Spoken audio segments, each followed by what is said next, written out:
This is day 14. I'm in my temporary location for the week, and the big change is that my second monitor is above me instead of to one side. So you may get more views of me looking upwards than usual. We've got a couple of minutes to go. I don't really have an update on yesterday's solution since we managed to do such a good job actually finishing the proof by the end of the stream. So let's start the screen share. And got about a minute left, enough time to get my files started here.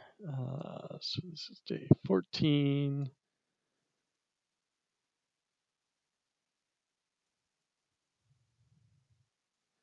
Copy the make file over.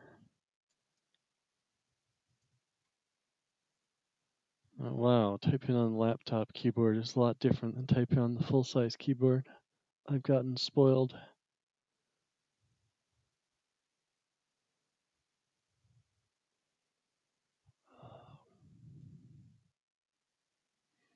I've been sort of regretting just calling these part 1 part 1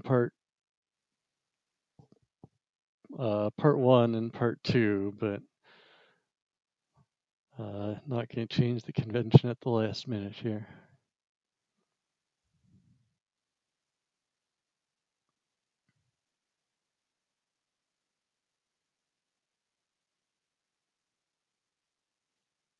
All right, here we are.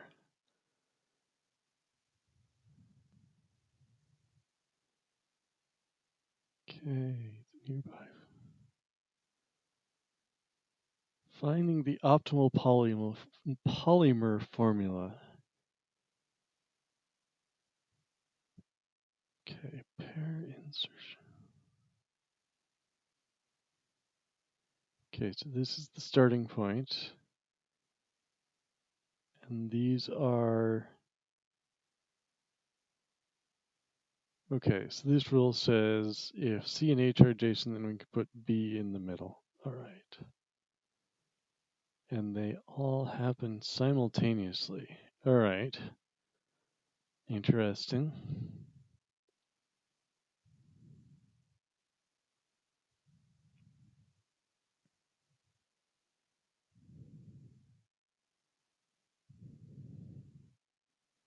Okay, apply 10 steps of pair insertion and find the most and least common elements in the result and then multiply the two.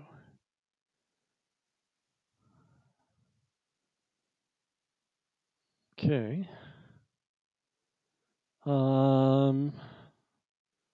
Wondering if we should skip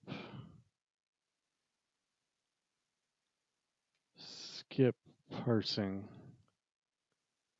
today and just copy the input in.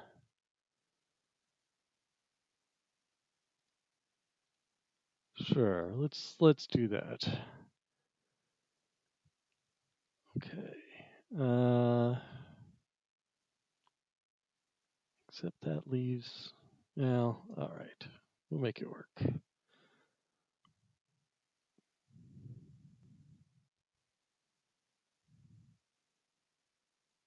All right. What do they call these? They called it a pair insertion rule. So we'll just call it a rule. And that's defined by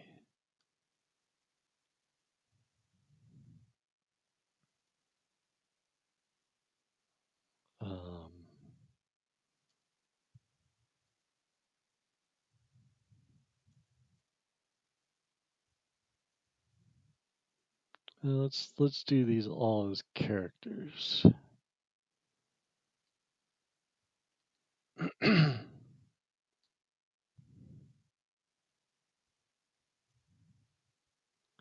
All right. So there's our type for the rule, and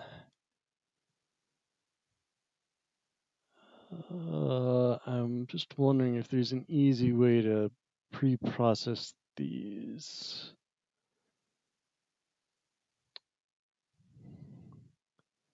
I don't know enough awk to do it.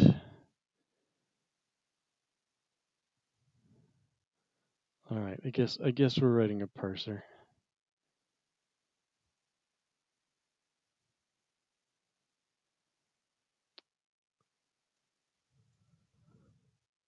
Seems kind of silly, but can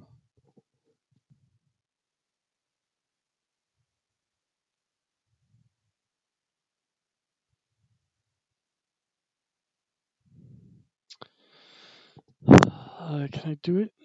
I don't know enough awk to know to get access single characters. I have to admit. I'll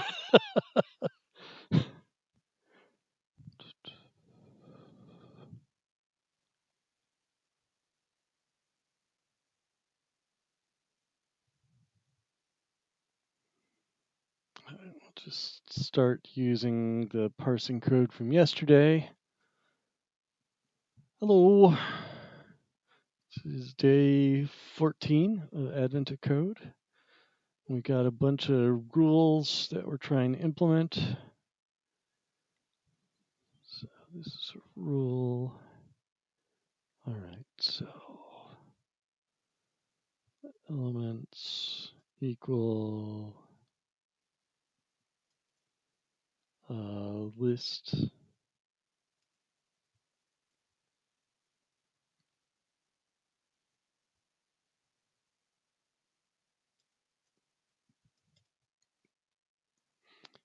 All right, so if the length of that is not equal 1, 2, 3, 4, 5, 6, 7, is that correct? 1, 2, 3, 4, 5, 6, yeah. It's not equal 7. And that's a bad rule. Otherwise, we're going to return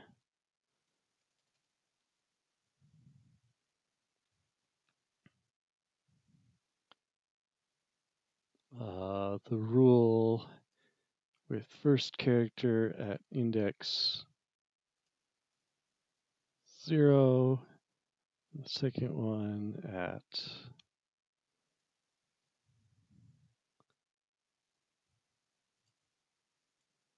one and 6. All right, so we need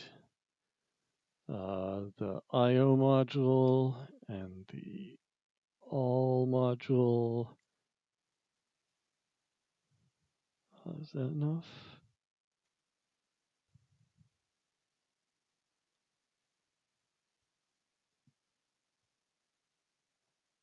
I thought I got this wrong. Oops.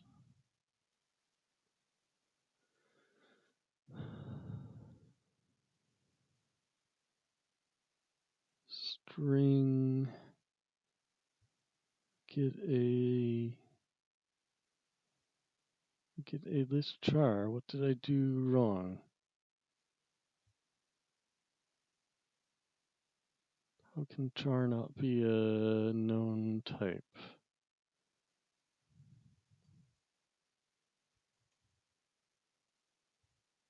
All right, there we go.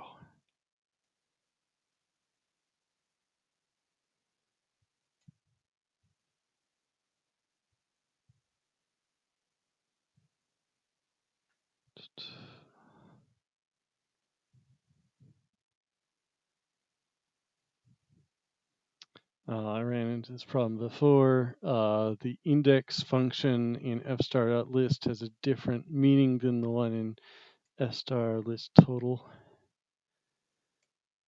Okay. Parse. Call this parse rule. Rule. All right.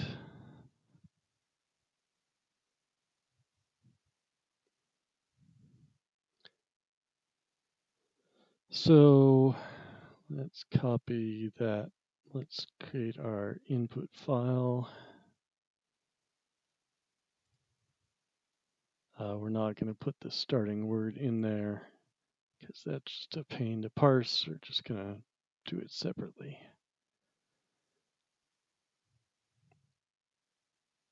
All right. So what we want to do is our single step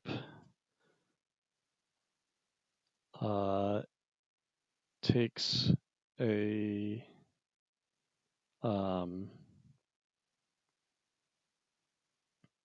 list of characters, and it takes a list of rules,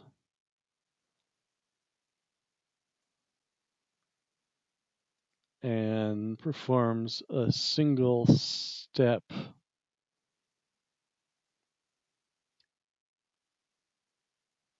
that returns a new list of characters. So we need to look at the 0th and first character of the old polymer and see if that matches any of the rules. So let's write a utility function for searching the set of rules. So given list of rules and 2 characters, either return a rule if one exists or let go if none does. I'm kind of wondering whether I want to. One option here would be to take the list of characters and list offset by 1 and work through those both simultaneously instead of taking a single list and accessing it at index 0 and 1. But I think we'll just try it this way. But I'm at least thinking about it. All right, so we're just gonna do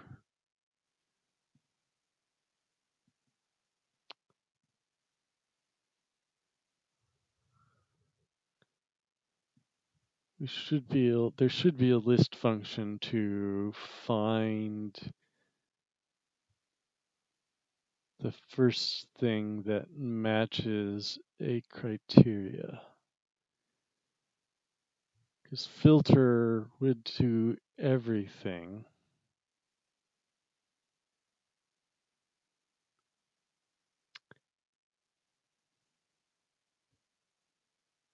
Oh, that's not useful.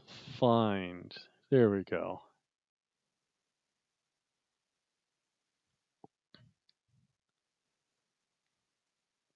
All right, so that takes a rule and returns if r dot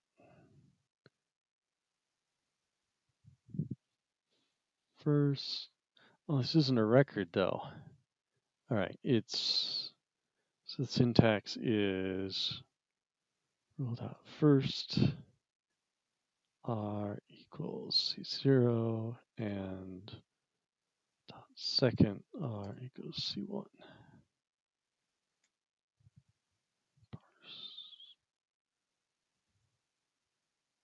Oops.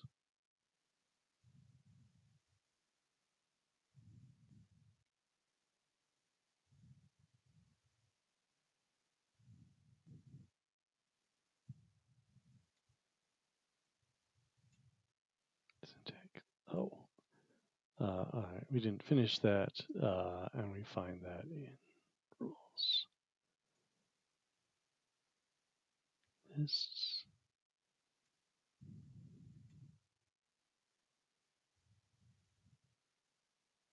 Why did I call that last?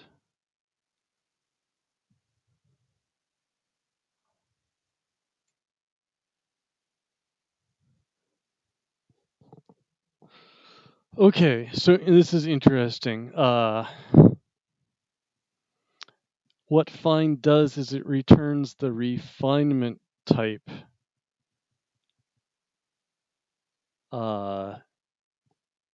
So I'll copy that so it's bigger.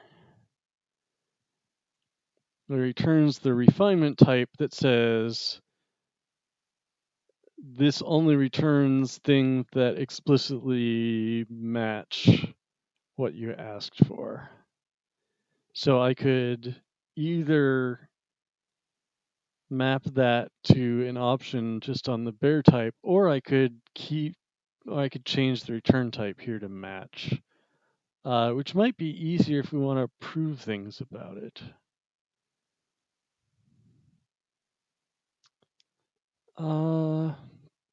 Sure. Let's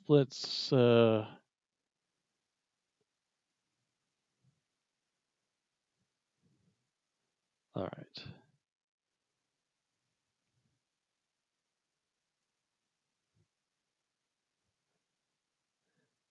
So this function now not only okay, option.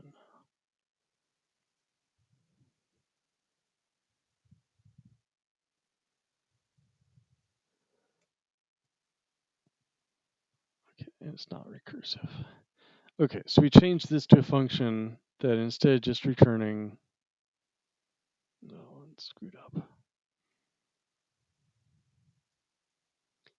We changed this from a function that returns just an optional type to one that returns an optional type where the resulting type is more specific, and it guarantees that the return value is exactly what we said we wanted to look for.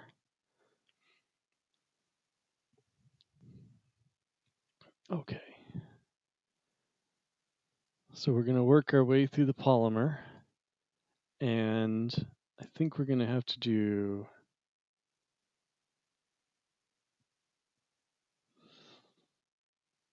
okay. So if we want C0, C1, and then the rest of the list as one possibility. And then the other possibility is we're at the end of the stream. So if we just did that, then F-star would complain at us because we haven't proved that all those are all the cases. So we'll fix that by saying this is a list that is non-empty.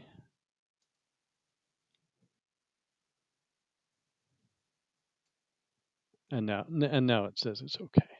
The admits are sort of trust me, just produce something of the appropriate type. All right, so if we're at the end, then the only thing we can return is C0. Otherwise, what we're going to do is match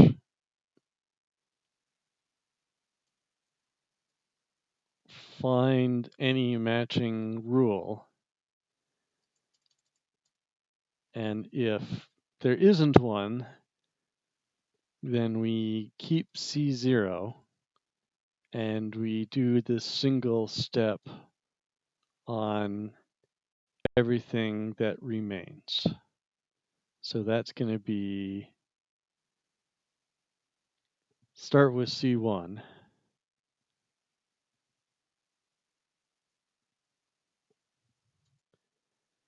Okay. And if we find some rule that matches, we're still going to keep C0.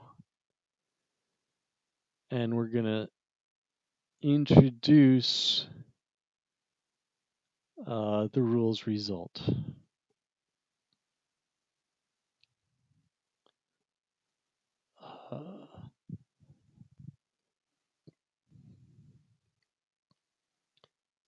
And then we're going to go on and look if the next pair matches.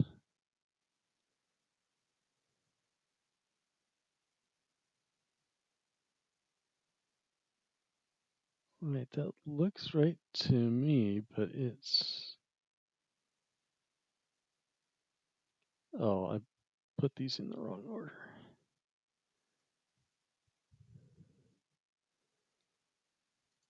All right, I'm just going to put parentheses around that so it doesn't get confused. Too many.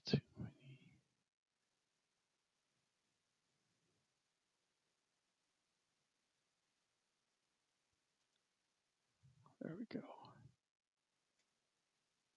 Okay, so let's... All right, let's put that all the pieces together. So,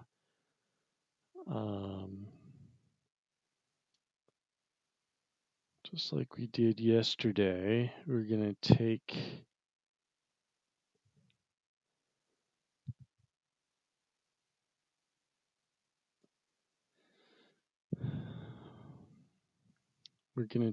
a file name, and this time it's going to be a start string. So open the file, read the rules from the file. Oh, we're missing a couple pieces of the puzzle yet because we need to find the most and least common. Okay.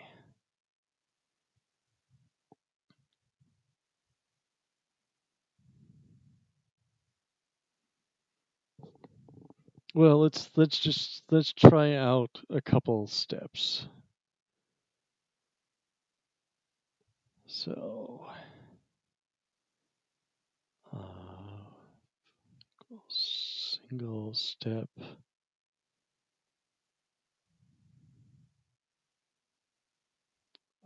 List of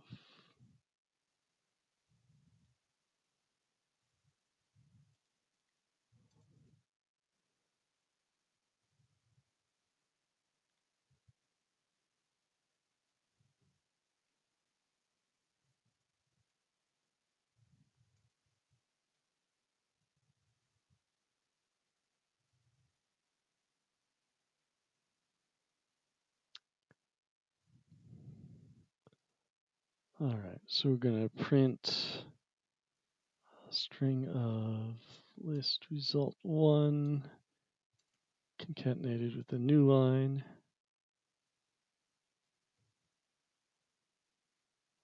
I don't know if we have to put parentheses around that or not.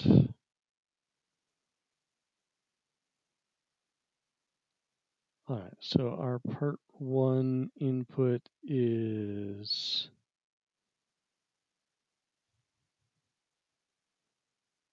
that. And our example input is NNCB.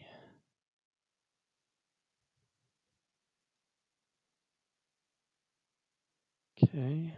All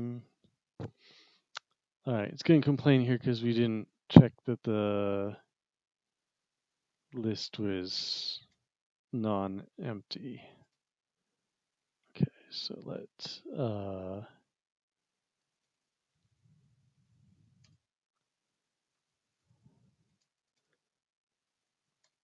so if length init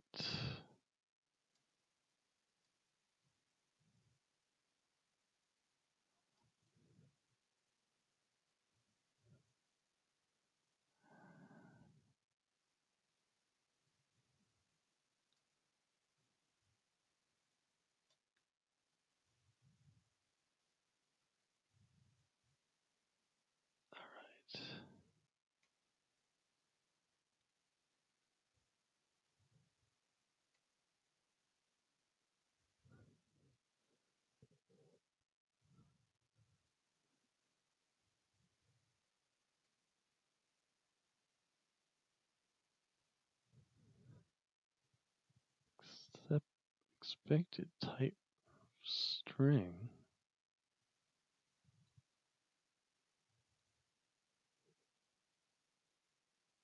Oh, we did need the parentheses.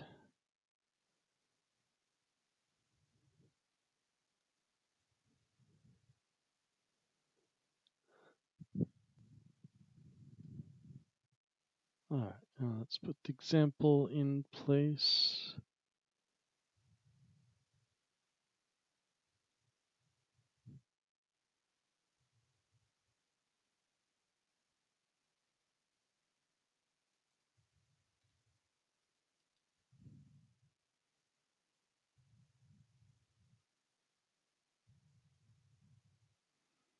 All right, let's try that out. And if that looks good, then we can count the minimum and the maximum.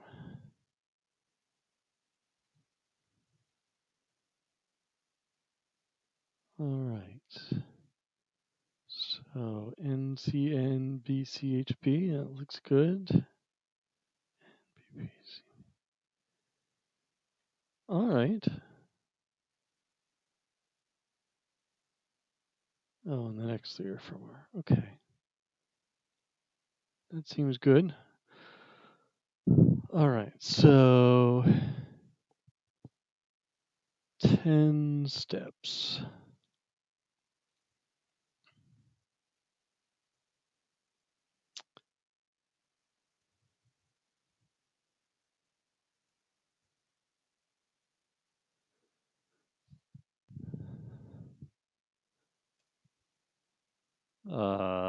Okay, we're just gonna do the cheesy version here. Maybe not. All right.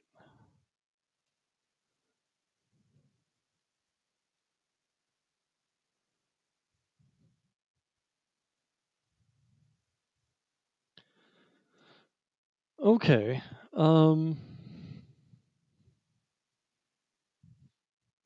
So why did it let us apply single step multiple times? How did it know that this list was non-empty?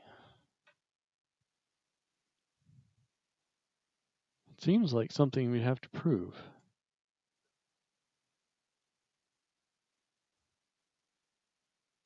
All right.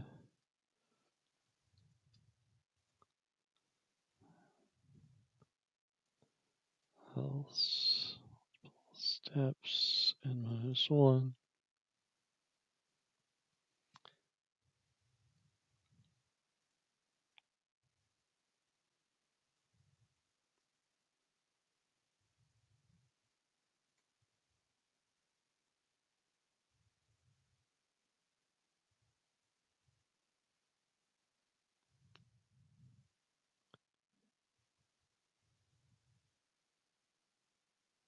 Okay, if we need to use a natural number here to prove that it fell. I'm very puzzled by, we put in this requirement up here that the list be non-empty, and we didn't prove that it was non-empty explicitly in the return value, and yet it doesn't have a problem taking the output and applying it here. So I guess it's automatically inferring that. That's not what I expected. I would feel better if we I'll just leave it as is, and I'll put that in a question in my notes.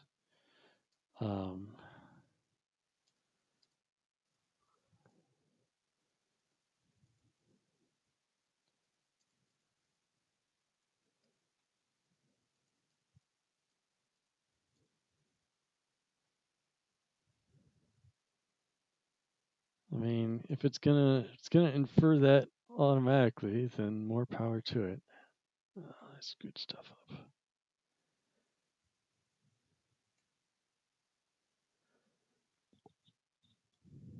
All right, so now we need to count the most and least frequent, which I guess means we have to count the frequency of everything.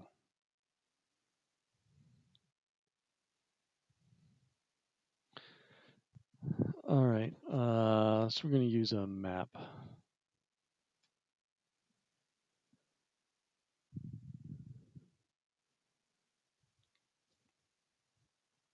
Okay. Before I do that, can we actually get all the keys out of a map? I guess my default is to think of maps as like Python dictionaries, but uh,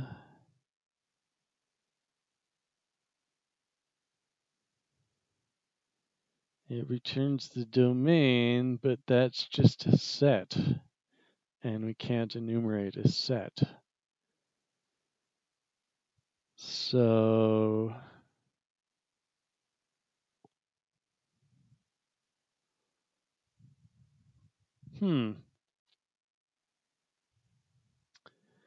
well, we could define a list of every element to work around this. It feels kind of silly though, but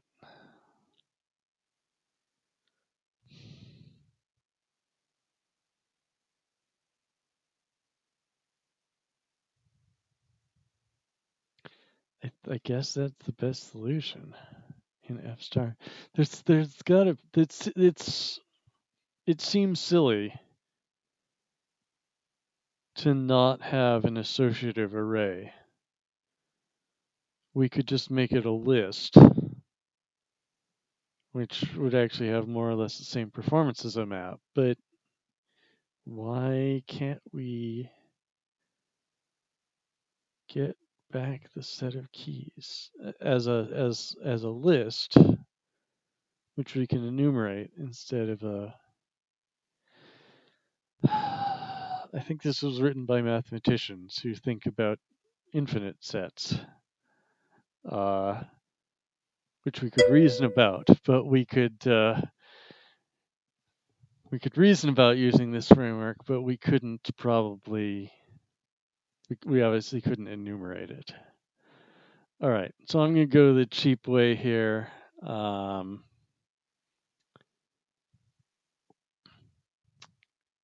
can be even cheaper yet and say all elements is a list of char that's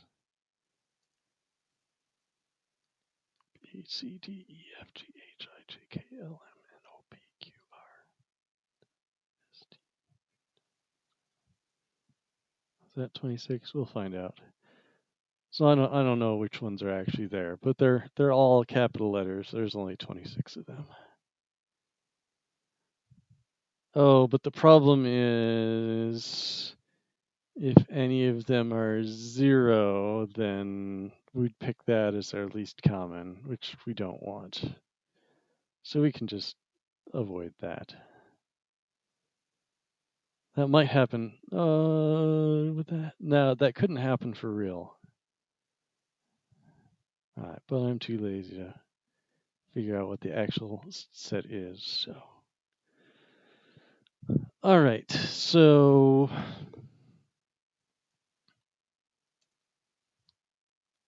we're gonna count the elements. We're gonna take a list of char and return map from char to that.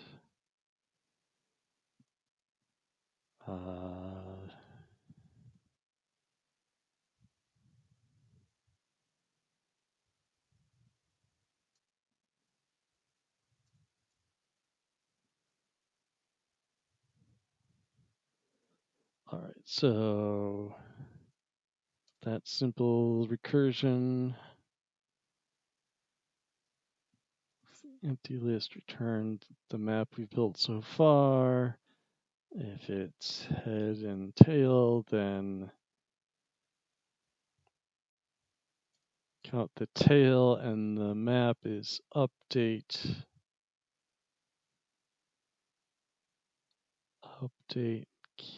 map key value. Map keys head. Oh, we're not done yet. All right. To do. I wish F-star had it to do like Pi does, so you could put something in and it would tell you what type it was supposed to be. Maybe it does have something like that, and I just don't know it. Okay, so our to do is the new count. So if if head is a member already,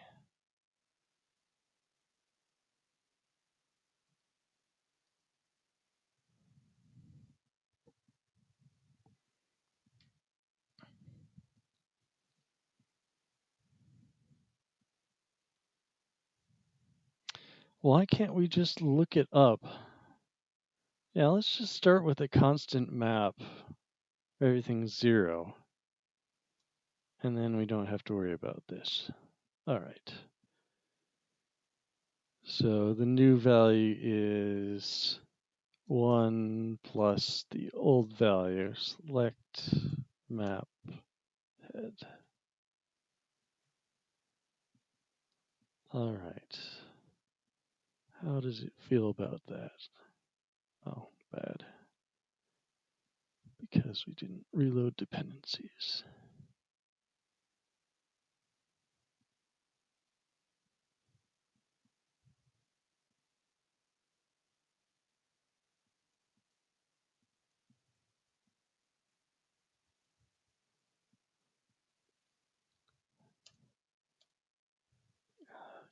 Count. All right, yesterday we created an empty map by restricting the domain of the constant map, but we don't need to do that today. We can just do map.constant0.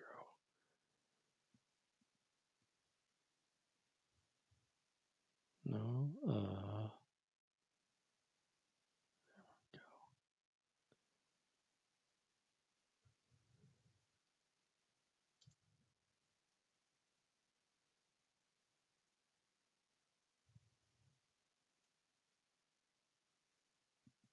not constant, const. Count elements. All right, and then we need to find the min and the max from that map over all elements. So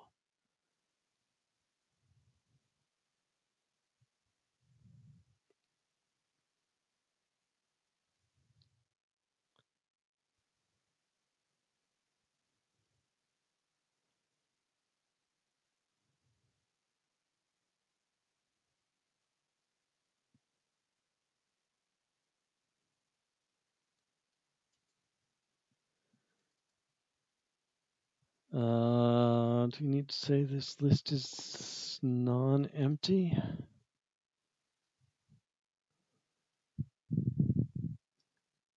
It doesn't really matter. We can just start.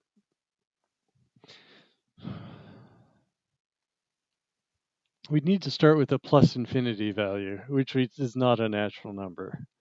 I don't know. I mean, we could put in something like 1,000,000,000. All right, let's just make this work.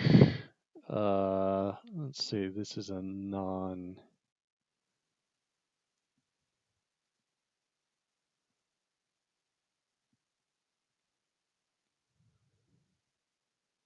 A non-empty list.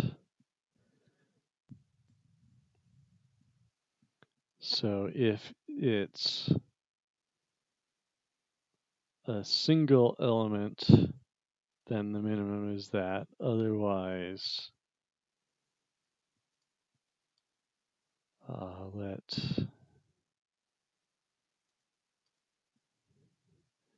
horribly non-tail recursive.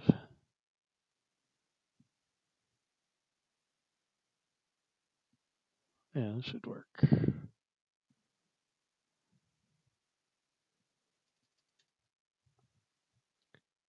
Let count equals look up that character in our map.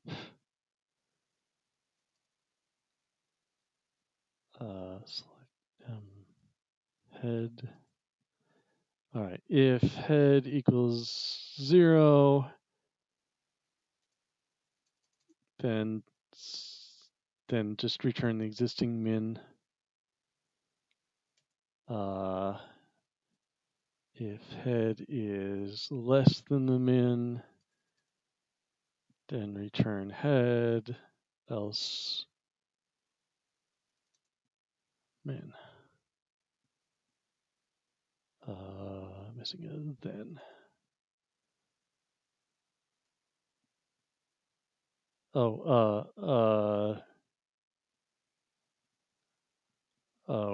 We need, it's not the character itself, it's the value of x.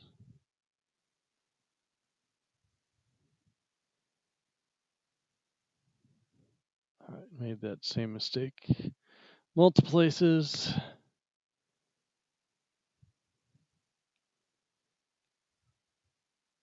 Thank you for the type checker for catching them all. And then we just need to flip that around for max.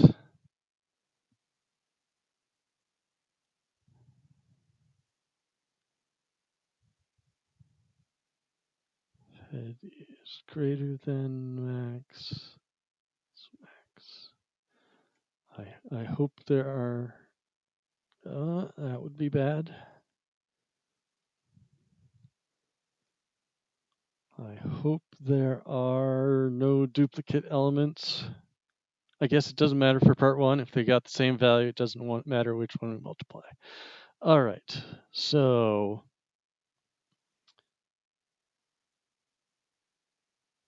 great. So we will, okay, we're doing multiple steps. 10.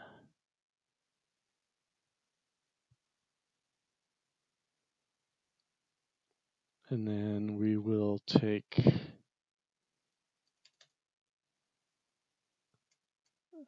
so that's min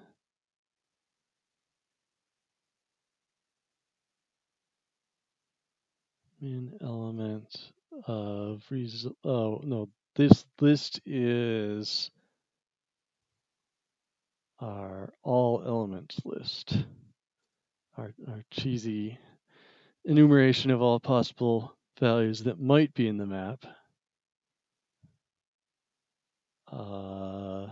Across result 10 and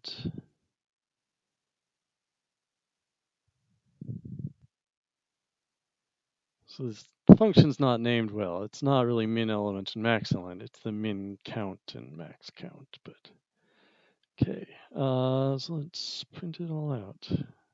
And as usual, I bet I didn't import printf.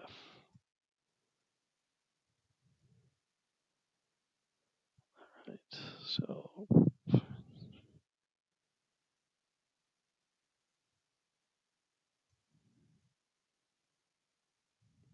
all right, so let's print out the whole. No, this isn't right. This result is our list. And we need to put our count. Okay, counts equals count elements.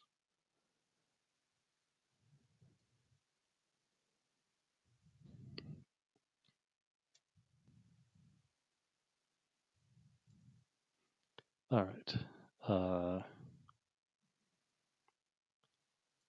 We'll print out its length, the min, the max, and the answer. So that is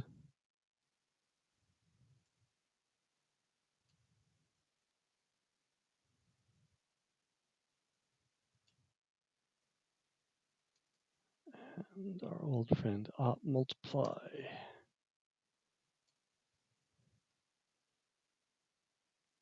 All right. I think that is part one. Let's type check everything.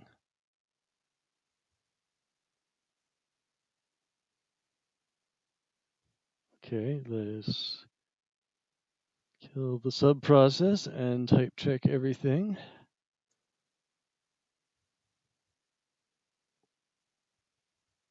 All right, it's unhappy. Yes, I missed a parenthesis. I generally blow through these pretty fast, but you should note that F star, unlike more polished languages, just tells you it's a syntax error. It's not really good at telling you what the syntax error might be or what it was expecting and didn't find. It's up to you to figure it out.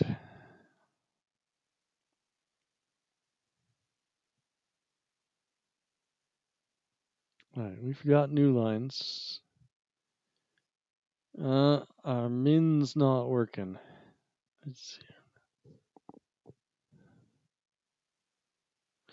Oh, okay. Phooey. So the problem is Z, which is the end of our list, might be 0. All right. This is gross, but we can fix it. We can say if the min is 0, then replace it by another value. I guess it doesn't matter for max.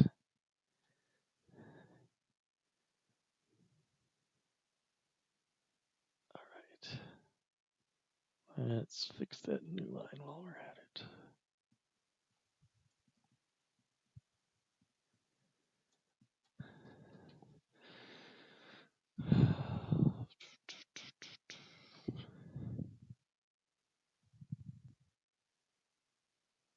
All right, that looks better.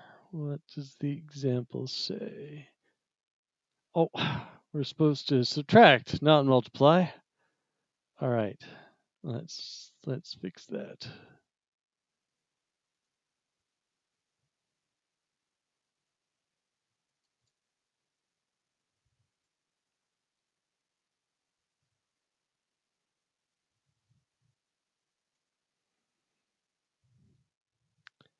I think 1749 and 161 are correct, though.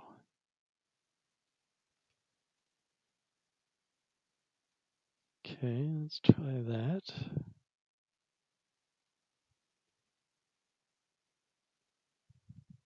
All right, we got it right. Okay.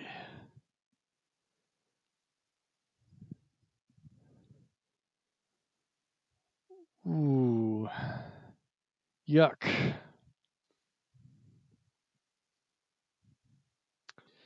So we went about this the wrong way. Or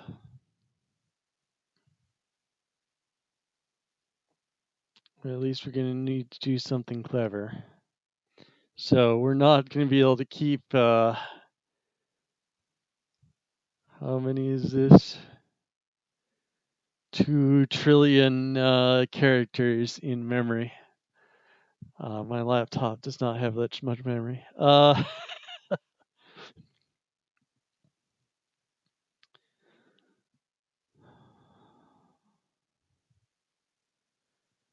So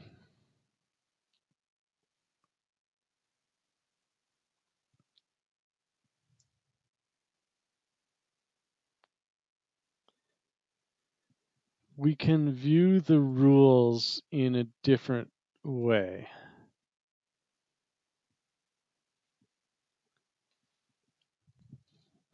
So let's look at our input.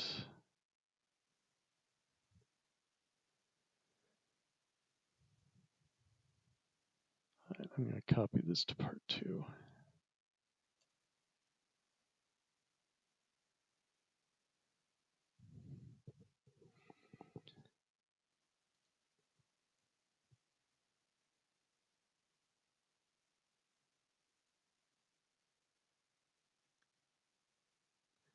So we can view the rule that says like PPB as saying for each pair PP in our string, this returns a PB pair and a BP pair. And that is all we really need to know, because all we're doing is,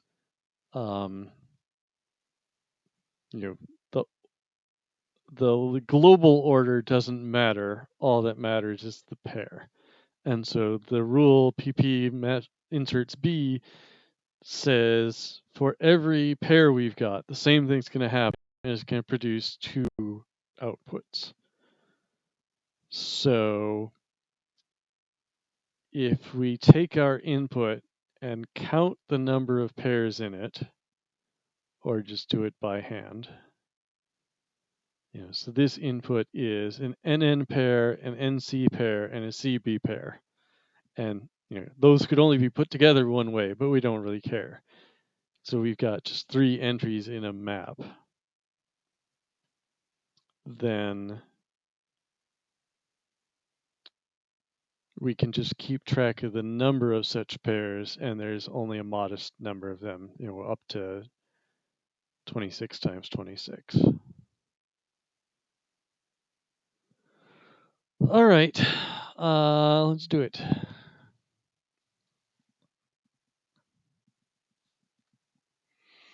The thing that annoys me is, again, the map, because it's getting extremely cheesy to iterate over all the pairs looking for them. But the only other way I can think of is keep a list, and every time the set updates, add the pair to the list so we know what pairs are in the map. And that's just gross.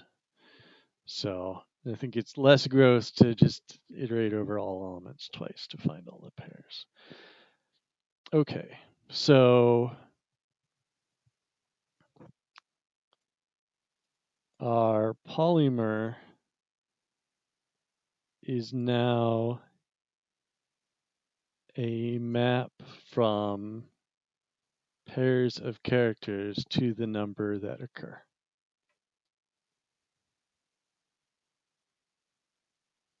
Okay.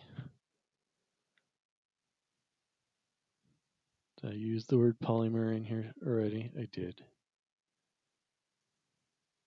Well, we're going to have to change this anyway.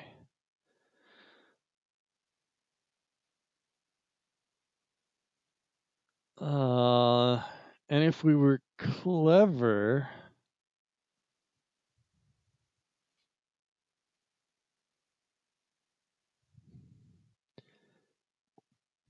we could just use the list of rules as our list of pairs. Is that a true fact? There might be some product that doesn't appear on the left-hand side.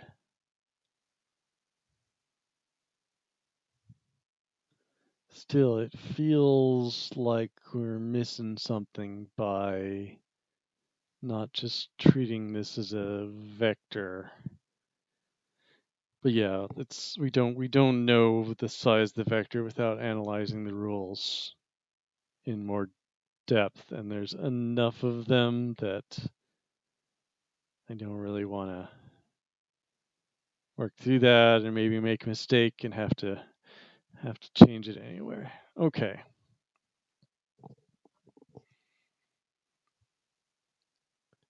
So let's write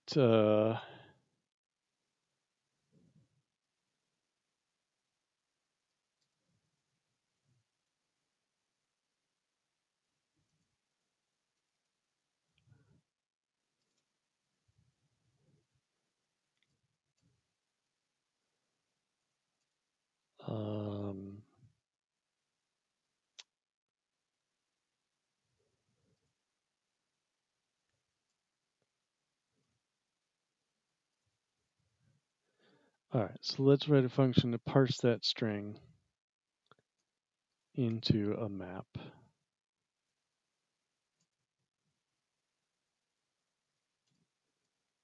And this will look very similar to many other functions we've written.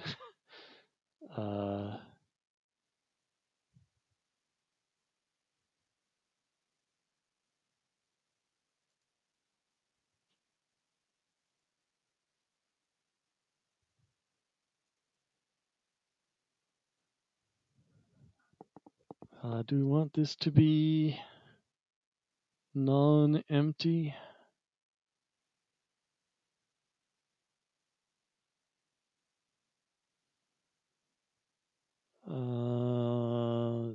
Let's try writing it.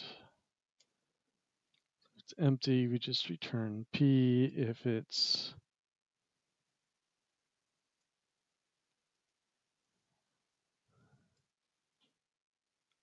head in an empty list, we just return P because there's no pair there. And so if it's A and B, and these need to be double colons. All right, then we're going to cursively call ourselves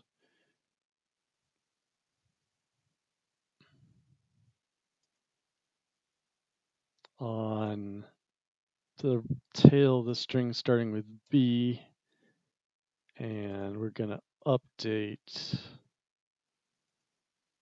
the polymer.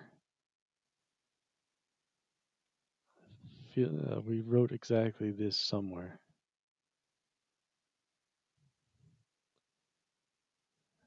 Not exactly that, but pretty close.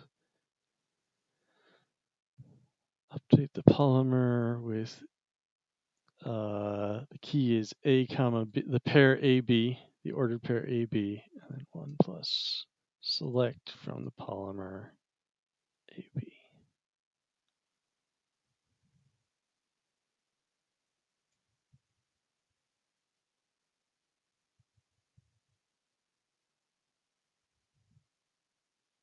Okay. All right, we don't need to change the parsing, but we can change how we do the rules.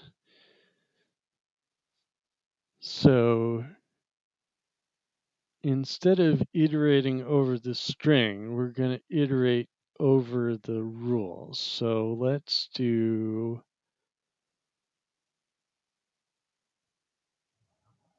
we can call this single step. Okay, so we're going to iterate over the rules. We're going to take a polymer and return a new polymer.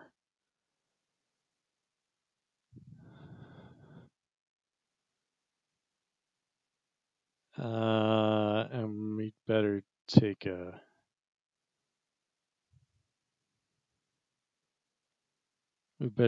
working.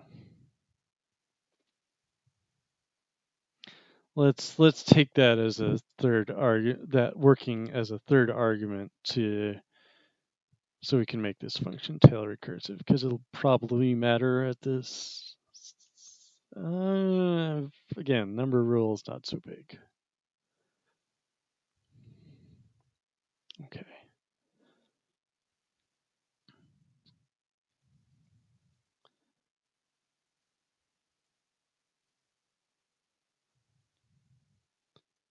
All right, so empty list, then we're done. Otherwise, we've got a pair and a tail. Okay, so, oh no, not a pair, a rule. Okay, so that rule defines a pair. So let's find the old count of in the polymer, how many have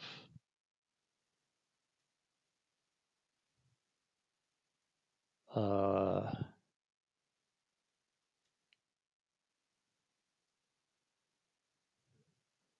we go back and make rule take a pair instead? I think this is the only time we'll have to do this. Okay, so look up the pair that the rule says. And for every one of those, okay. So the rule AB is going to turn into the pairs A, C, and CB. So first new pair is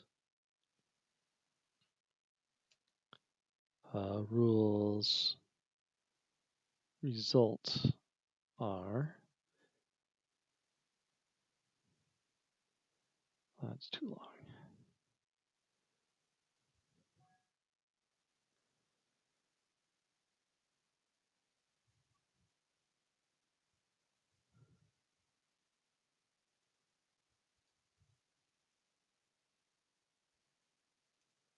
Okay, so those are the pairs we're going to look up, and we're going to update the map twice. They might well be the same. I don't know if the rule was like AA to AAA.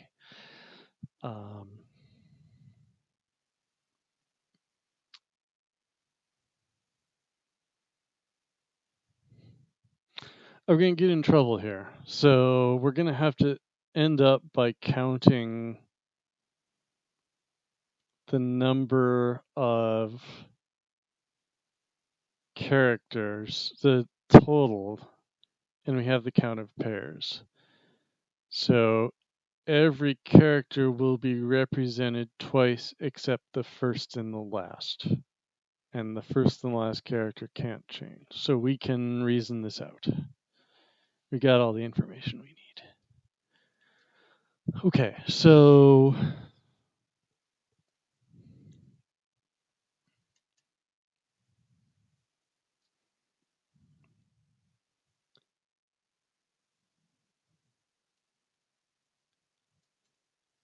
count 1 equals update P with pair 1 and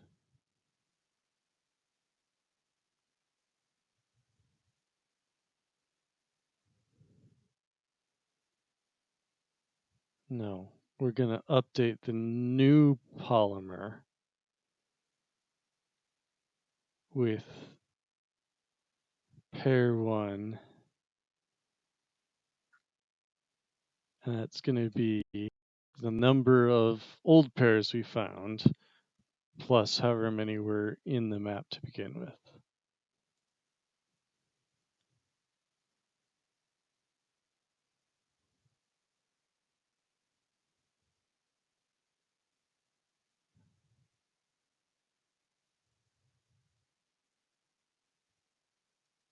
Okay.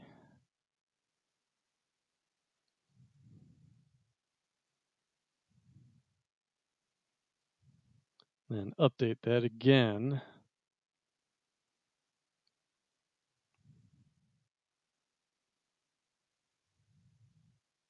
Okay, just in case they're the same.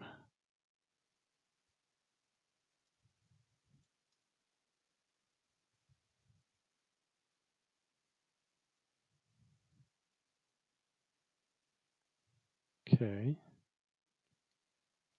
And then here's our tail recursive call. Do the rest of the rules on the existing starter polymer with our updated second polymer.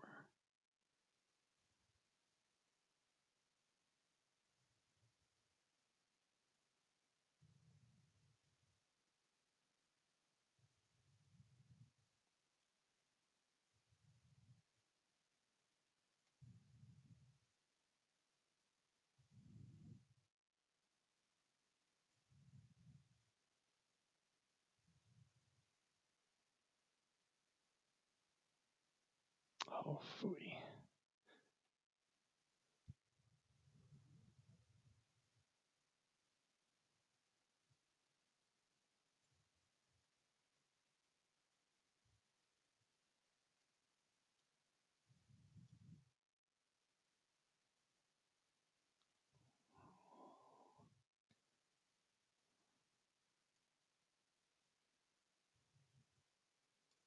All right, I don't got this all wrong. There we go. All right, I wish I could write a proof about this because it's easy to have made a mistake here.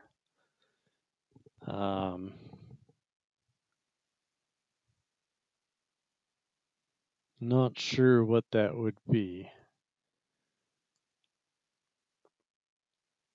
We could write test cases for particular rules, but that's not really the same sort of thing.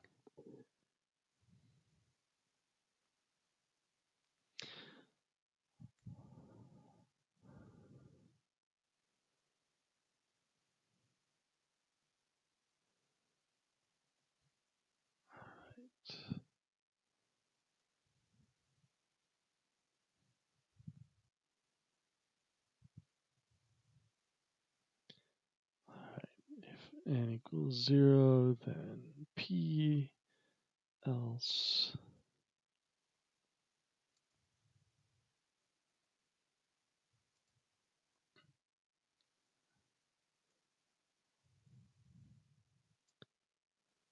and a new polymer is just 0.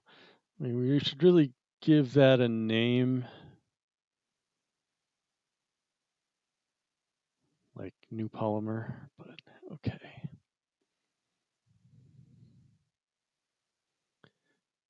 All right, so to count the elements,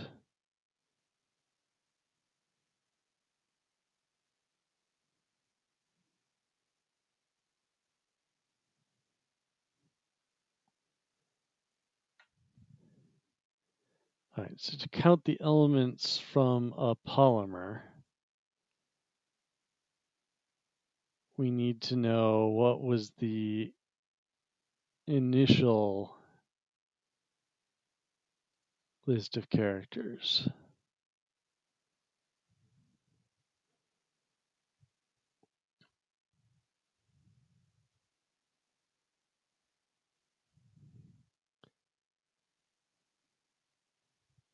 Okay, so we're gonna do. Okay, I think I see problems coming up here. So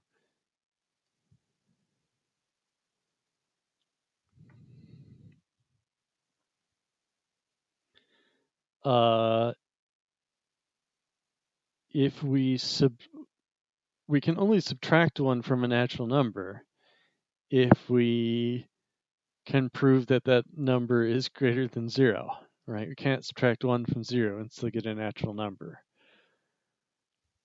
So how do we prove that that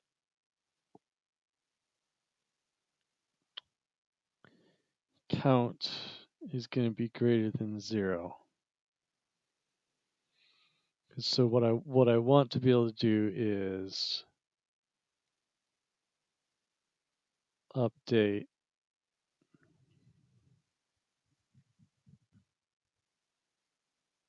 all right.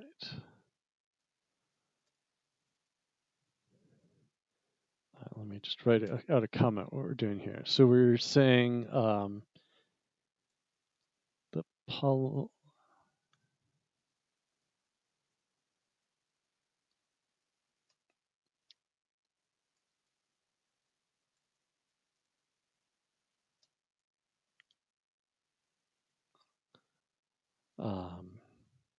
so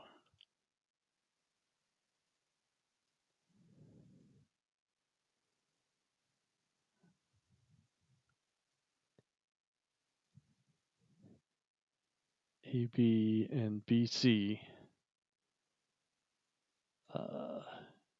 So b divided by 2 is correct, but a divided by 2 and c divided by 2 are not correct. Okay, so we don't have to subtract one, we have to add one. All right.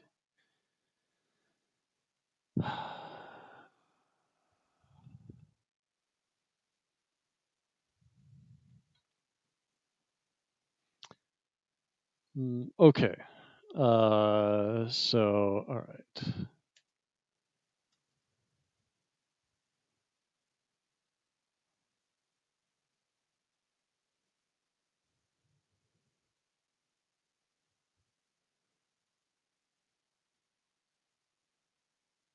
So what we're going to do is we're going to, all right, back further up.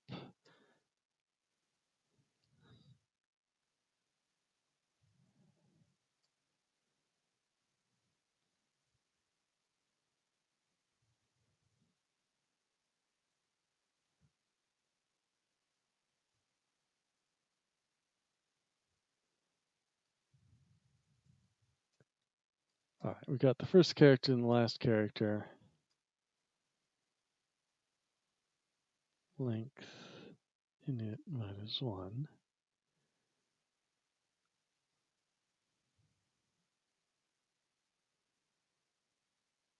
So I'll update. Oh, phooey, they could be this. All right. In neither of our inputs are they the same character, so we're just going to ignore that, even though it's not correct.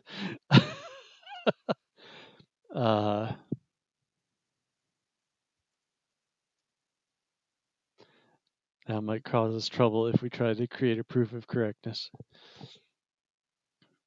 All right, so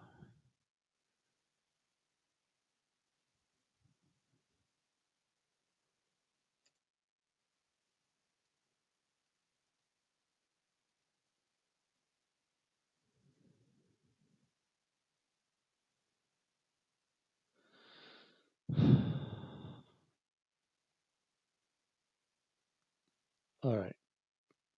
This is the doubled count. And so we need a function to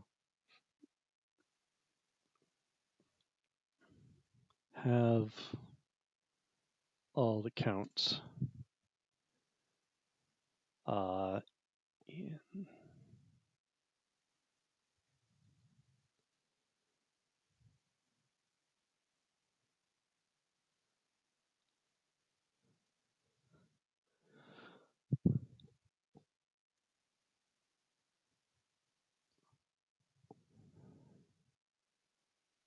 All right.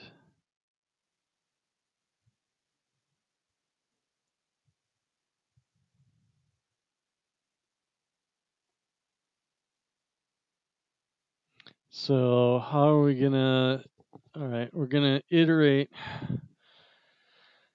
over all the pairs of elements.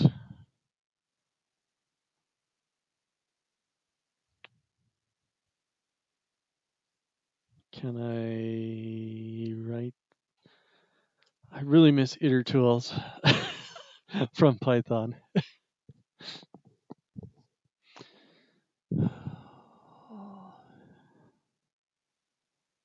All right.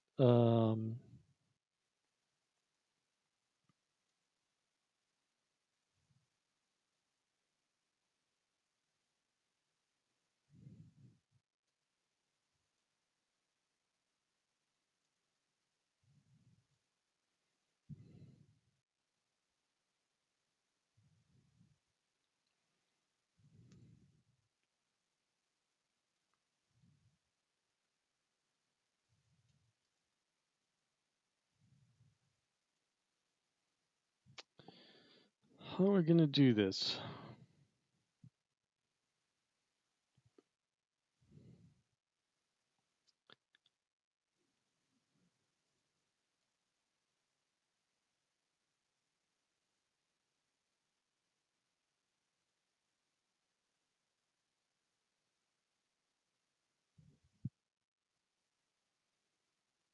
Okay, we're gonna map each element of A against everything in B.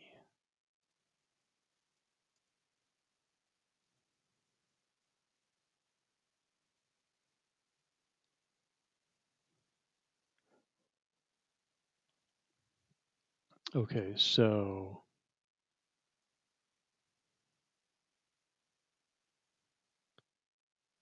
if A is empty, then return an empty list. Otherwise, we need head paired with everything in B. So we're going to append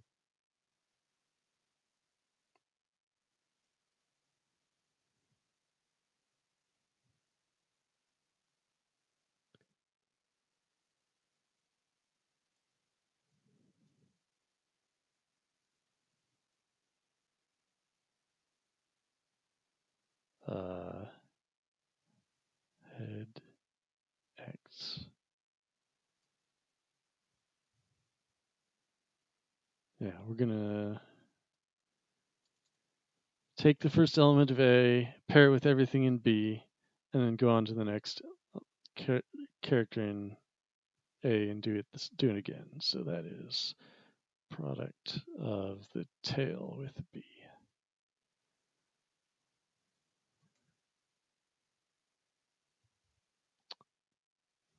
It's unhappy with us for some reason.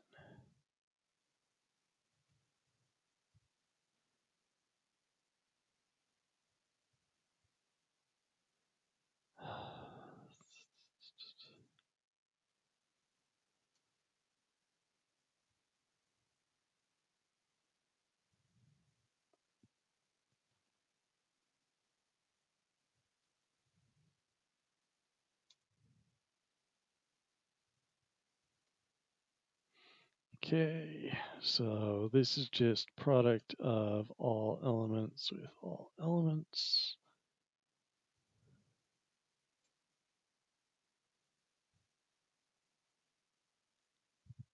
All right.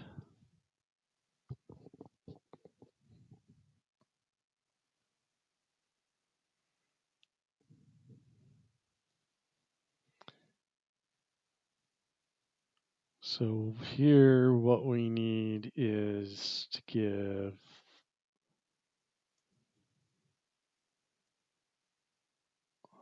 all pairs. So we're going to work our way through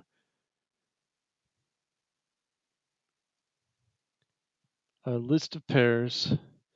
And for each one of those, we're going to look up how many of those pairs exist in our polymer and add them into the map.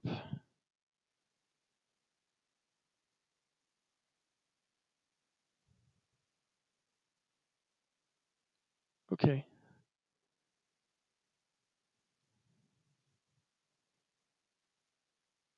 If it's empty, return list. Otherwise, it's a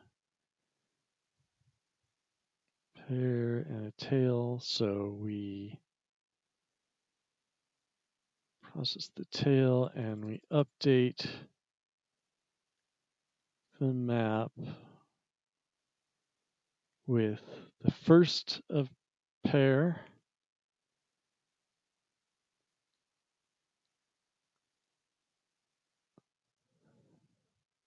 All right. Let the pair count be looked up from the map.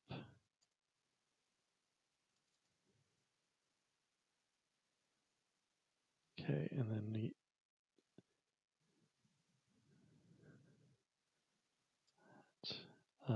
new.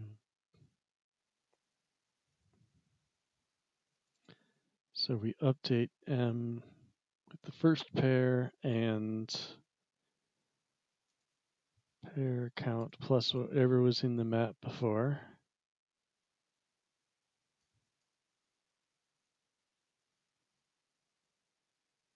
It's not first, it's FST.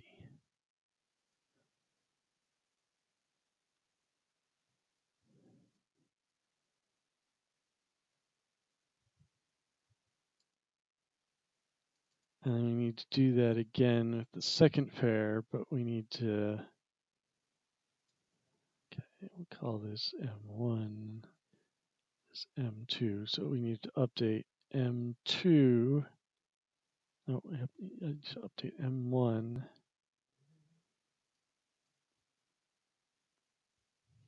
Because they may well be the same element here. All right, here's our recursive call. Count elements with the rest of the pairs, with the polymer as is, with M2. And what's it unhappy with here? Oh, this bogus call.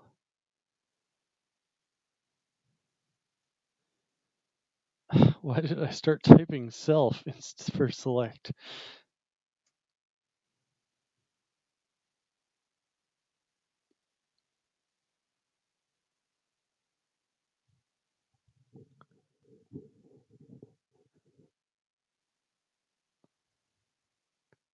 Okay, this type was messed up.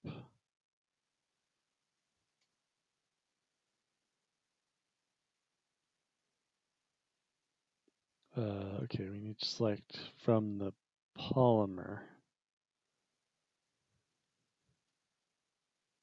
Okay. And we need to write have all accounts, which fortunately there is an easier way to do.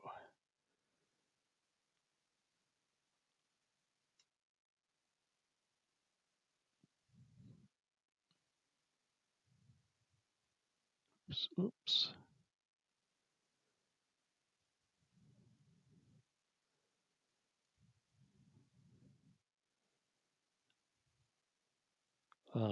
So we just, there should be a apply.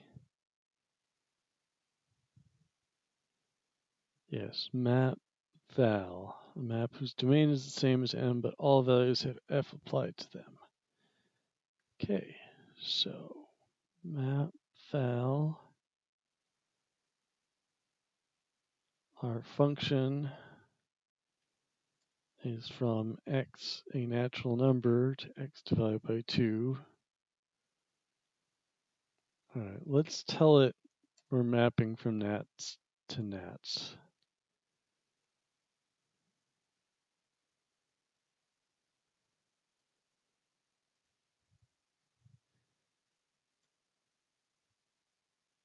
Okay, good. All right, what's it complaining about here? Oh, it's picking up the wrong index.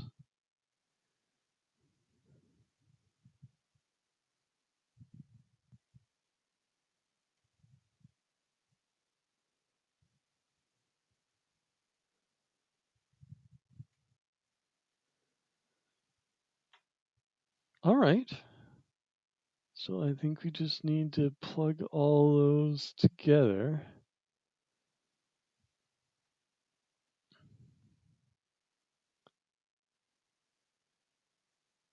So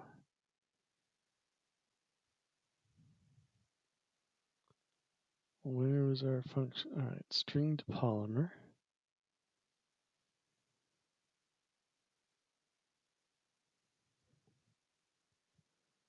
All right, let's init polymer equals string to polymer. All right, that's less than ideal. We're sort of converting it twice, but we need the list version too. All right. Result after 40.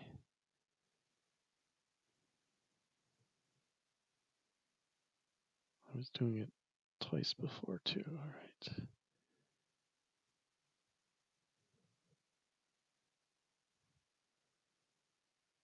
All right. So this is the polymer after 40. So now we need to count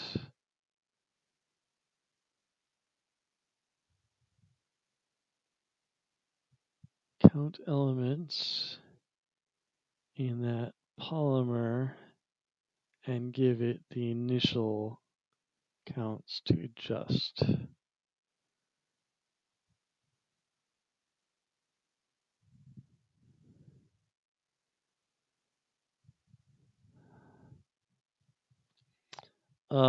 So we don't have the length anymore. We could add it up, but I'm just gonna get rid of it.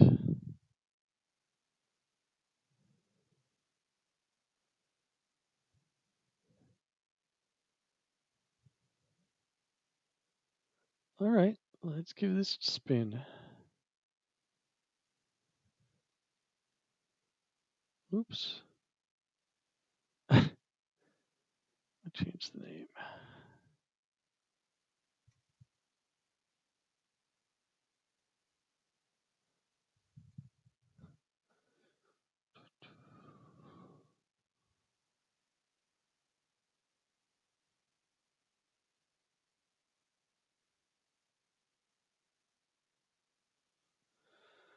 All right, let's take a look at the example.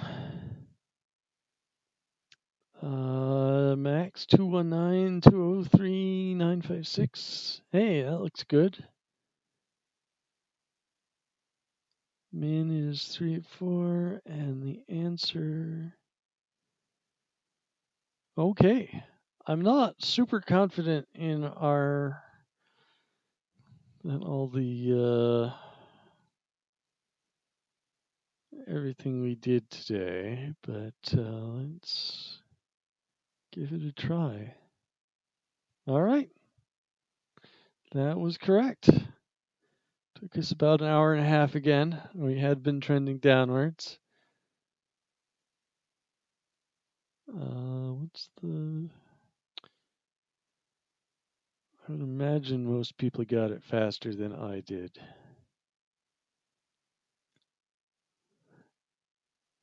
Yeah, a lot of people had to refactor, looks like.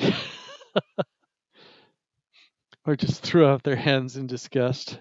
Or still running the slow version. Alrighty.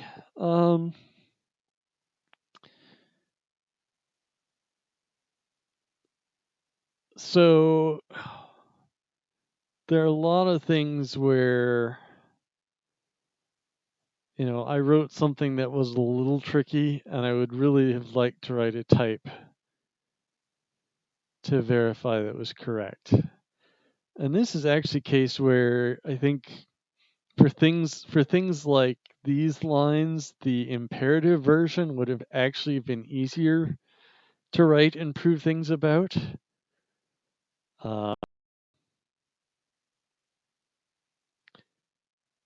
But this whole working with pairs business seems like not an easy way to evolve these into proofs.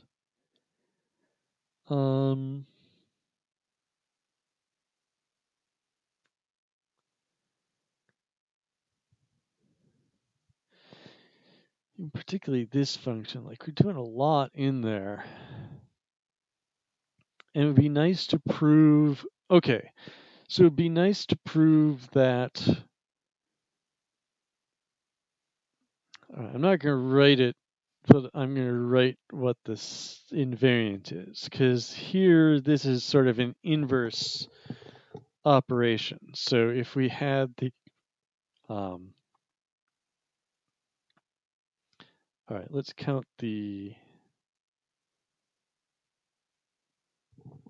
let's take the original count.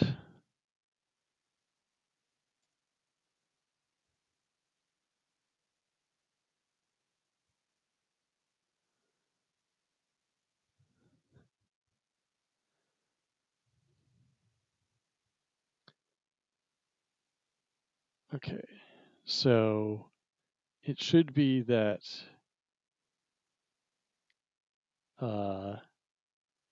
counts are equivalent. So given a list of characters,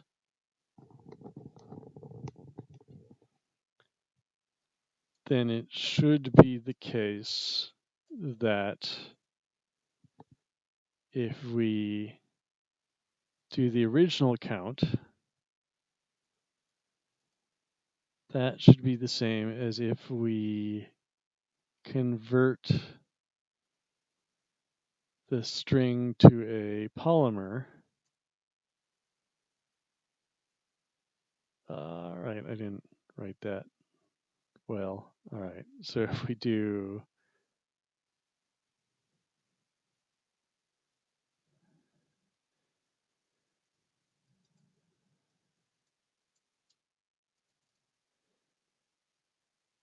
if we convert the list to a polymer, and then we count the elements in that polymer with L as the initial list, then those two should be equal. Right, we should get the same result if we count everything in the list, and if we convert to a polymer and then count the number of elements. That's our claim. And this may actually be false because it's not true of a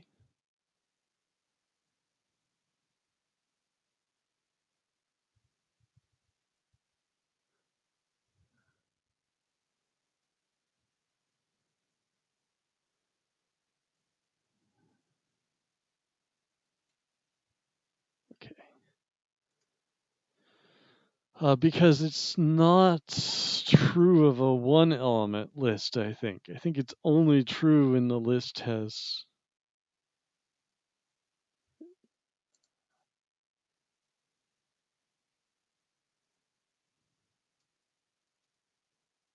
what's it complaining about here?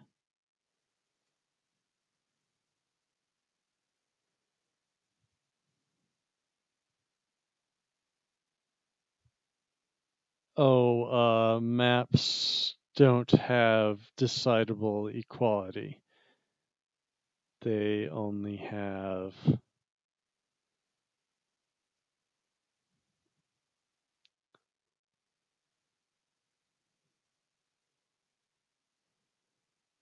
extensional equality.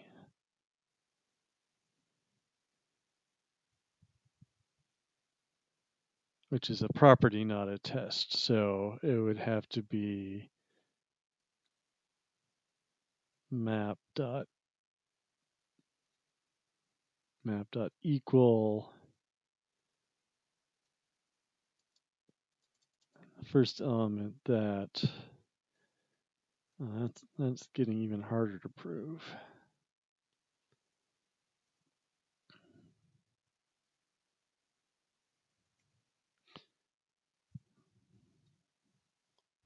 Subtyping check.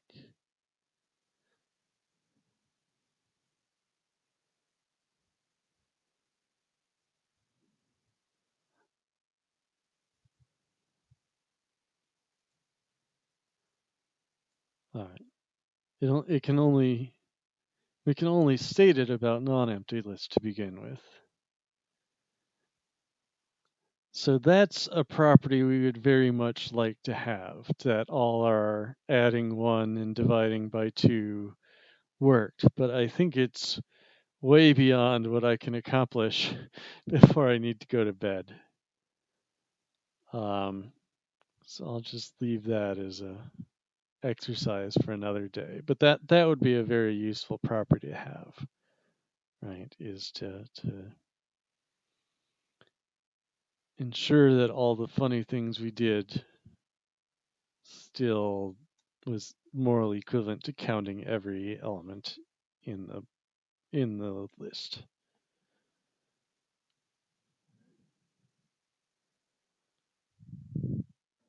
I don't know what we could do about our crappy zero avoidance.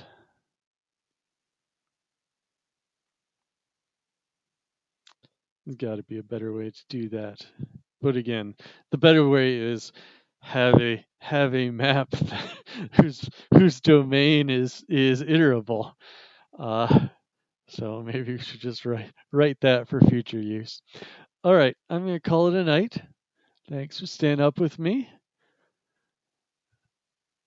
Thanks as usual to all the sponsors of Advent of Code, including my employer, Akita Software. You can see our little ASCII art Akita in the bottom right there. Check out our jobs page, and I'll be back tomorrow for day 15. I'm getting close to Christmas. Happy Advent.